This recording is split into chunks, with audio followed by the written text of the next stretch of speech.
السلام عليكم ورحمة الله وبركاته. اللهم صل على سيدنا محمد صلى الله عليه وسلم. عواشركم مبروكة واخا معطلين. جات بهاد التوصيل ديال الفقاس، بغيت نقدموا لكم واحد التوصيل ديال الفقاس اللي كتجي زوينه في المقادير ولا في الشكل. بسم الله الى المقادير ان شاء الله.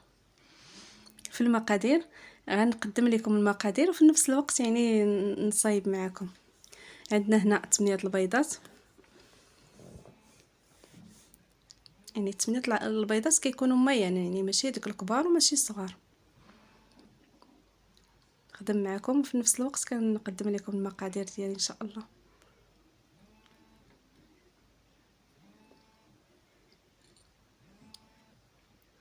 عندنا هنا درت 7 البيضات والثامنه كنحيد لها الصفر. الثامنه غناخذ الصفر ديالها غنحتاجو في الاخر، قلت لي غندهن من الفوق. ناخذو نديرو واحد الزلافه، نخليه حتى الاخر عاد نحتاجو. عندنا هنا 2 كيسان سنيده،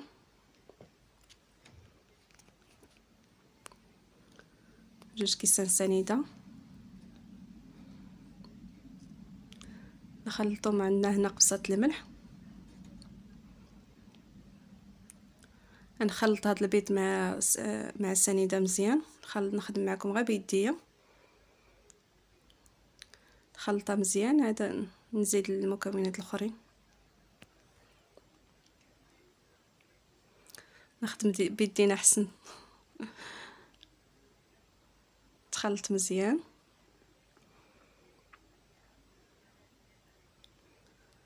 هاد الفقاس الصراحه كيجي زوين، يعني المقادير ديالو بساط وفي نفس الوقت كيجي زوين. بعد ما خلطته مزيان الطريقه، دابا غنزيد 2 كيسان الزيت. هاد الكيسان العنبه، يعني كناخذ الكيسان العنبه 2 كيسان كاملين. عندنا هنا 2 معالق كبار ديال النافع. انا كيعجبني النافع في الفقاس. هاد النافع البلدي غسلته، واخا كما ما ناشف ولكن ماشي مشكل، يعني كتغسل كتحيد منه داك التراب وديك الحجر اللي كيكون فيه، كيجي ساهل شويه. عندنا هنا اللوز، قسمته في الوسط بالموس، يعني كناخذ اللوزه كنقسمها في الوسط. اللوز على حسب اللي بغيتو، على حسب الجهد ديالكم اللي بغيتو ديروا. عندنا هنا نكهه الناطه. هاد نكهه الناطه كتعجبني في الحلوه، لا في الصابلي ولا في الفقاس ولا في اي حلوه، كيعجبني في هاد نكهه الناطه. غندير فيه واحد 2 معالق صغار ديال هاد نكهه الناطه. هاد المعالق الصغار يعني هذيك المعلقه ديال القهوه هي باش كنعبر،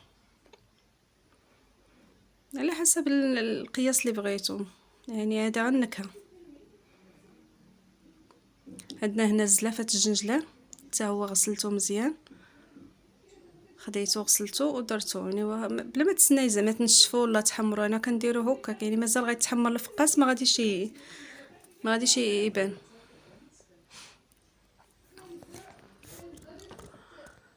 خلطوه مزيان، هاد المقادير كاملين خلطهم.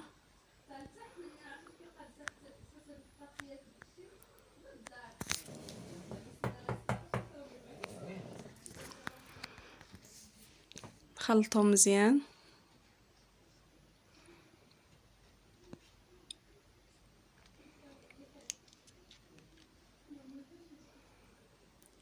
يعني غير كيندمج لينا الخليط صافي كنزيد الفورس. عندنا خماره وحده ديال 8 غرام، هي اللي كندير في هاد العبار ديال الفقاس. خماره وحده كتكفينا في هاد المقادير. خلطها مزيان،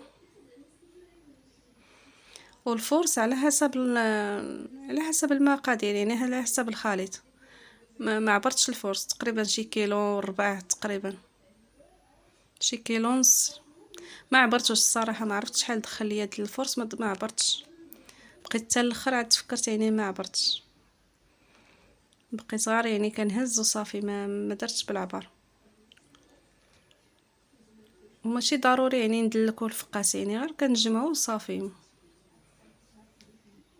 حتى كندخل ليه القياس ديال الدقيق اللي غيدخل صافي.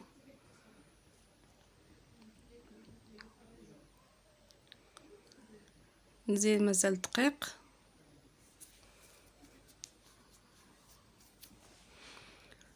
تخلط هاد العجين ديالنا مزيان. كنحاول كندخلو الفرن بشويه بشويه باش ما يجيناش قاصح، ما الا جا قاصح ما كيجيش زوين، كيجي كيتفرقع في الفران، ما كيجيش زوين. كنزيد الفرن بشويه بشويه. بعد ما جمعنا العجين ديالنا كيجي هاد الشكل. غنوريكم كيجي الطريقه، يعني ما كيجي رطب، ما كيجيش قاصح. شتي كي كيبان رطب.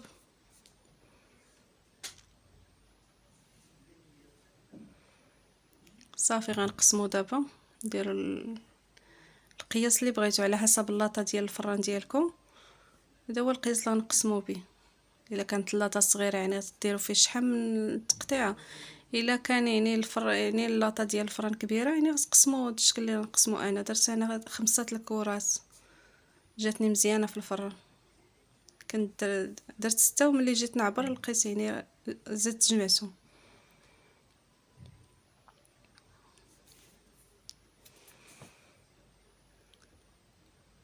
صافي يعني غير كنجمع العجين ديالنا مزيان باش كنحسو به، يعني صافي يعني القياس اللي بغينا في الدقيق وفي كل شيء.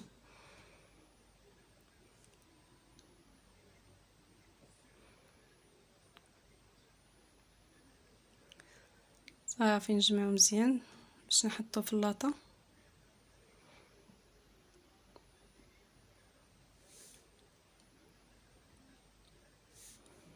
خديت ناخد اللاطه دابا، ديتها ودرت فيها هاد الكاغيط الزبده بلا ما نحتاجو ندهنو، يعني هاد الكاغيط كيكفينا، كيجي مزيان زعما ما كيلصقش في الحلوه. شتي كناخد الكره كنضرب بها شويه، نضرب بها شويه باش الا كان فيها شي الهواء لداخل كيخرج. كنحاول كنسرحها مزيان وبالصبعان ديالي باش كنقادها بحال هكا. انا قربت لكم باش تبان لكم. عرفت مع التصوير جاني شويه. شتي كيفاش كندير ليها، يعني ماشي كنقرصها يعني باش كتبان لينا هذيك ما عرفتش كيفاش. المهم تفهموني الا كتشوفوا الطريقه اللي كندير ليها. قلت لك كنهزها يعني كتجيني مسرحه، ما كتبانش يعني راه دلكسه، راه يعني انا في نفس الوقت راه دلكسه، ولكن ما كتبانش يعني راه انا سرحتها بهذيك الطريقه. ها نتوما شفتوا الطريقه اللي كندير ليها. المهم تفهموني، يعني كنحاول باش كنخلي لها ديك الجناب ما كيبانش راه كرصتها.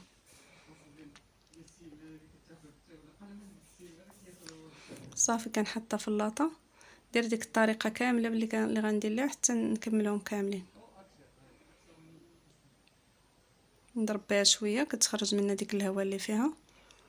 صافي كنسرحها عاد في الاخر كندير لها ديك الطريقه بالصبعاني. دابا كنحاول كنروليها عادي، حتى كندير لها ديك يعني كنروليها مزيان. في الاخر كنورك عليها بصبعاني،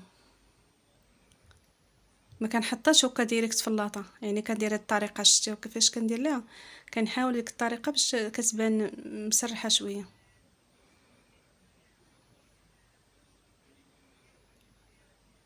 بحال هكا.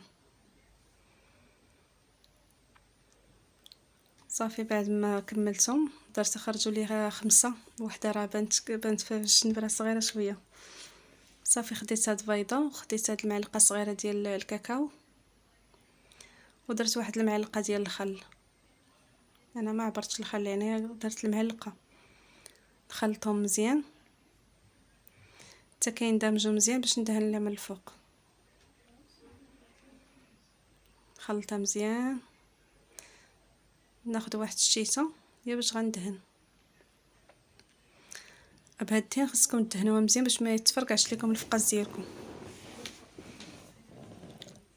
كندهنها مزيان من الجناب ومن كل شيء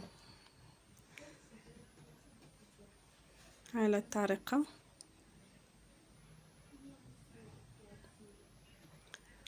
ندهنها مزيان.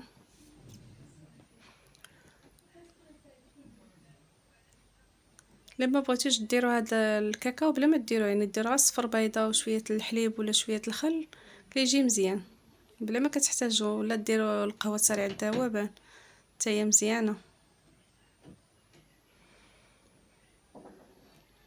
بعد ما دهنتو مزيان كاملين خديت واحد الفرشيطه كيكونوا سنانها مقادين، يكونوا سنانها مقادين باش نرشموها من الفوق.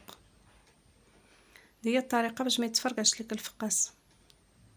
ما كنحتاجش نتقبوا بهذيك العود ديال السنان ديك ديال الكوزينه ولا، يعني بهاد الفرشيطه صافي كيكفي بحال هكا، ما كيتفرقع ما والو. الطريقه ديال باش ما يتفرقعش لك الفقاس في الفران كتخلي الفران محلول، كتخلي الفران محلول باش ما يتفرقعش لك الفقاس. وما خاصكش يكون الفران سخون، يكون الفران بارد.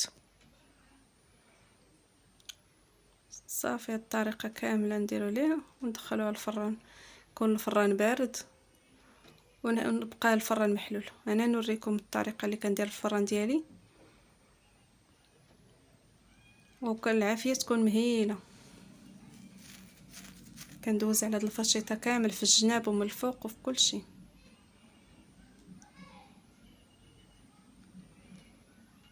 صراحه كيصدق هاد الفقاس زوين، واخا عمرك ما صايبتي الفقاس هاد الطريقه تولي تصايبيه ما غاديش يولي محرك، لا في التقطاع ديالو ولا في الطياب ديالو كيجي زوين. دابا غندخلو الفران، يكون الفران بارد كما قلت لكم. ان شاء الله انا نشارك معكم كل شيء. انا حطيته دابا في الفران، حطيته من الفوق درت ليها العافيه من التحت. هي العافيه مهيله، ما كنخليش يعني الفران راه بارد، دخلته الفران بارد وخليت هاد العافيه مهيله. انا عندي الفران ثقيل، بالنسبه لهاد العافيه الفران عندي ثقيل بزاف، الفوق ما شعلتوش. انا حطيته دابا نخليه تقريبا شي ساعه قولي شي ساعه وثلث تقريبا، شي ساعه ونص تقريبا خليته. ها الفران خليته محلول بحال هاد الطريقه، ما خصناش نسدو، يبقى محلول بحال هكا. خليته محلول بحال الطريقه باش يكون منفس، ما تخافوش منه، ما كيجي لا متفرقع ما والو. هو طاب جا مزيان ما تفرقع ما والو. شتي الطياب ديالو كيجي تجي محمر من التحت. من الفوق شعلت عليه غير شويه، غير ضربوا ديك الصاط شويه صافي طفيت عليه، ما خليتوش يتحمر. المهم حتى شبع الطياب مزيان. خديت هاد الزيف ديال الخبز، الزيف الثقيل، فزقته شويه ماشي بزاف يعني، فزقته غير شويه، نغطيه من الفوق باش حتى يبرد عاد نقطعو. ماشي كنعطلو انا يعني حتى كيبرد، مثلا غير واحد ساعه ولا نص ساعه صافي كنبدا نقطعو. ديك فزقته غير شويه غطيته، نخلي دابا هكا حتى يبرد. تنسالي الا عندك شي شغال ولا عندك شي صفرة ولا شي حاجه تخليه حتى هكا حتى يبرد عاد تقطعي. بعد ما خليته برد انا بديت قطعته، وكنسحب انا واش كنصور ما صورتش. انا ستفت اللاطه جا هاد الشكل. الموس يكون ماضي، الموس يكون ماضي مزيان باش ما يمحنكمش في التقطيع ديالو، باش ما يتقردش لكم الفقاس ديالكم. الموس يكون رقيق، ما يكونش الموس غليظ. على هكا كنقطعو ساهل، زعما ماشي كيمحنك في التقطيعه ولا كيتهرس ولا ما كيتهرس ما والو. فقاس كيكون رقيق. نوري لكم شتي راه طايب من الداخل مزيان.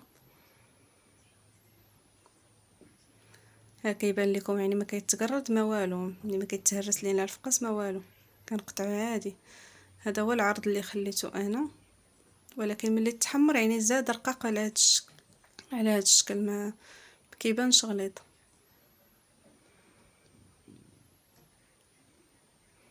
صافي نقطعو كامل ان شاء الله. دابا ندخل هذيك اللاطه باش تحمر، نحمر هذا دابا ندخلو الفران. ديك الساعه نكمل التقطيع ديال هذا. انا بدا كيتحمر دابا، العافيه مهيله، بدا كيتحمر بشويه بشويه. شتي العافيه يعني خليتها في هذاك القياس نيت فاش طاب هو باش غنحمرو، باش يجي محمر مزيان. ايوا نتمنى الله هذا هو الفقاس ديالنا بعد ما طاب جا هذا الشكل وجا زوين، جا مقرمل الصراحه، ما فيش تهرس بزاف. نتمنى تجربوا هذه الطريقه. فايت قدمته معكم في القناه، ولكن بزاف الناس كيقولوا عاودوا معنا قدمي معنا الفقاس ديالك كيجي زوين. جا محمر من الداخل، جا مقرمل الصراحه وجا هشيش. نتمنى ان شاء الله يعجبكم هذا الفيديو، وتبارك الله عليكم، وسمحوا لينا بزاف على التعطيل، يعني غير شي ظروف وصافي. ايوا نتمنى التوفيق للجميع والله ييسر للجميع، وتبارك الله عليكم بالصحة والراحة. الا عجبتكم هاد التفصيل.